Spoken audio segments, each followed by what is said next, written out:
xırda həşərat iri həşəratdan qorxur. Qoyun qurtdan, güçsüz adam güclüdən. Cəmi bəşər də Allahdan.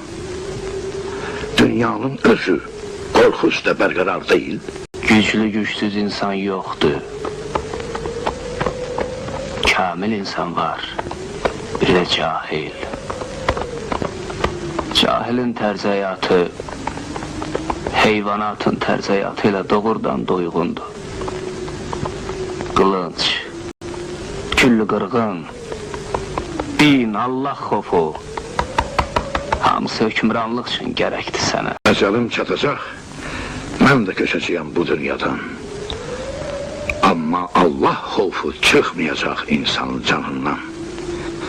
İldırımı, dolusu, tufanı var bu dünyanın. Seli, daşqını, zəlzələsi var.